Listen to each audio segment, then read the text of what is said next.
Welcome to Fantasy View, where I share my opinions on fantasy novels that have caught my eye, and I let you know about the books I've written myself. I'm Jason Hubbard. Once again, we'll do a number of quick reviews, starting with what I generally recommend. Without further ado, let's get to it. The Dragonstone by Dennis L. McKiernan. This classic book is basically a good old-fashioned, quest-driven D&D style romp. Don't you hate it when you dream of the impending apocalypse? And instead of blaming it on a rotten strip of meat you ate last night, the village elder says that you, yes you, must venture forth and prevent this vision from happening. Hey, we've all been there. The beginning is slow, but the book picks up when our hero, Aaron, picks up companions from different walks of life and discovers how the Tyler Dragonstone is the key to preventing calamity. It's not terrific, but fans of R.A. Salvatore might like it well enough. There is a caveat, however, as the book gives an unflattering depiction of a real-world culture. Duskfall by Christopher Husberg. Stop me if you heard this one. A fishing boat picks up a body in the middle of the ocean. The man seems dead, but suddenly comes to life. He's no zombie, but just some dude with badass fighting skills. Yes, it begins like The Bourne Identity, but soon becomes a standard revenge story set in a fantasy world. It's written as if the author fully expects it to be adapted into a Hollywood movie. The book goes to some dark places, including drug abuse, which I appreciate. But the cliffhanger ending feels rushed, and two mysterious robed characters suddenly appear and talk about a sleeping evil that will soon awaken. Just when I thought this would be a down-to-earth fantasy book. Wrath of the Medusa and Master of the Plains by T.O. Monroe. These are the follow-ups to Lady of the Helm, which I finally got around to reading. And then afterward, the author says he meant to constantly surprise readers, and he certainly surprised me with the very satisfying plot twists he incorporated. These are pretty long books which feel especially lengthy due to Monroe's classical writing style, reminiscent of authors like Charles Dickens and Arthur Conan Doyle. It's a bit challenging to follow, but I got used to it in no time. Overall, this war epic has a little of everything. Orcs, zombies, mages, a murder mystery, other dimensions, and a warrior queen who's got big shoes to fill and tough decisions to make. These books deserve more attention than what they've gotten. By the way, for all you purists out there, yes, I know the correct term is Gorgon. Medusa is a proper name, not a common noun. But the author kept calling her a Medusa, so what can you do? And now for my lukewarm recommendations. They were pleasant diversions, but nothing to write home about. The Last City of the Dwarves by Neil Port.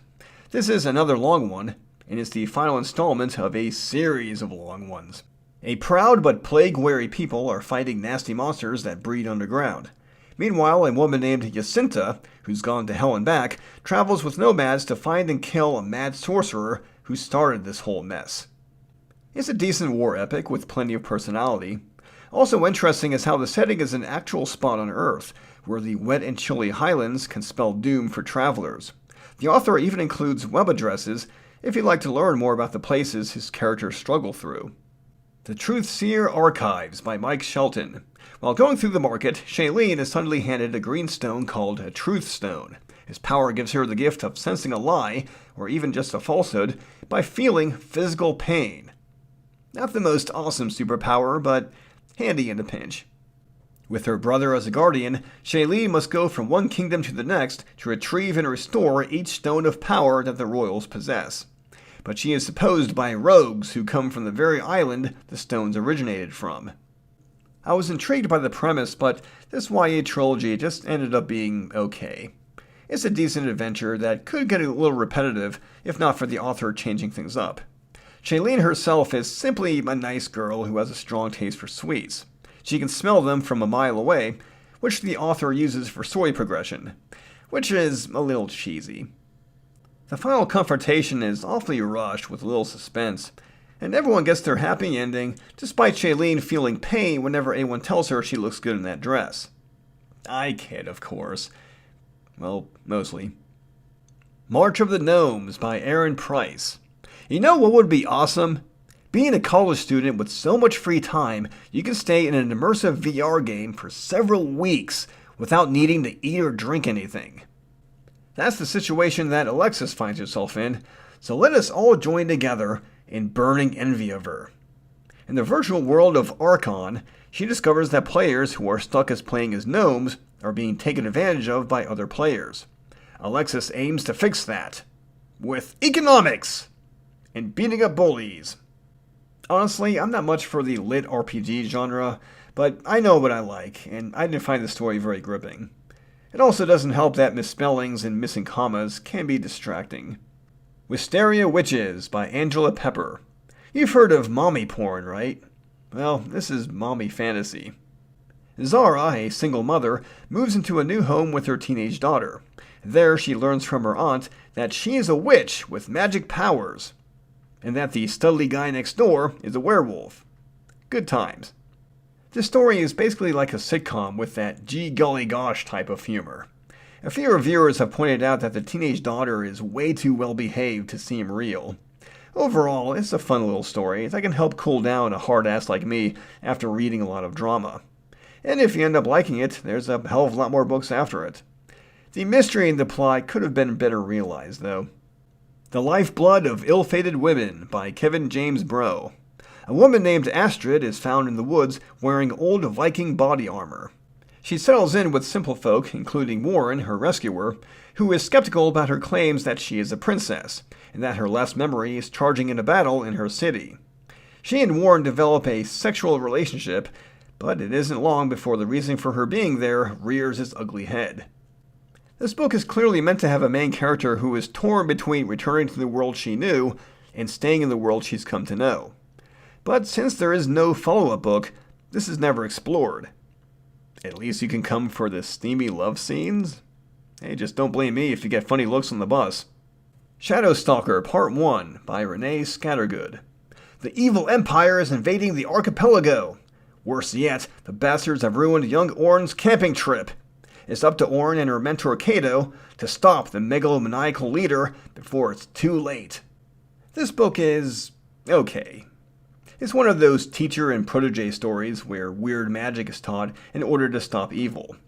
My biggest problem is the ending, where Ornn spies the megalomaniacal leader's son and instantly falls in love with him, sensing that they are destined for one another. Granted, two young people on opposite sides developing feelings for each other can be intriguing, but the author made it easier for herself by claiming destiny is at work here. And now I'm getting horrible Raylo flashbacks. Great. Of course, this is only the first installment in a series, so who knows, maybe the other books have some surprises in store. The Nama Trilogy by Jacqueline Carey. This is the third trilogy taking place in Carey's alternate Earth, where magic is rare but possible, and people are extremely horny. Reading the 6 previous books could help you understand this story, but I don't think it's vital. It takes place over 100 years after the last story, when a girl named Moirin is raised alone by her mother, and later learns that she belongs to the royal lineage of an exotic nation called Terre Dange. She is compelled to travel to Terre Dange, where she is swept up into several whirlwind romances, including with a man who has her use her magic powers in a bid for him to achieve his own power. As I've said before, these books are a guilty pleasure due to being erotic fantasies where sex can have no consequences. But at least they're truly epic stories that span continents and explore different cultures. This trilogy in particular goes to some far-off places. I like how this trilogy is darker than the first two, for each character has serious issues to tackle. Unfortunately, the story can also be a little wacky, and as enticing as the sex scenes are, at one point the author goes a little too far in her setup. A martial arts and philosophy teacher slips his 2 students a strong aphrodisiac that drops the sexual tension between them. No matter how you paint it, that's a pretty icky thing to do.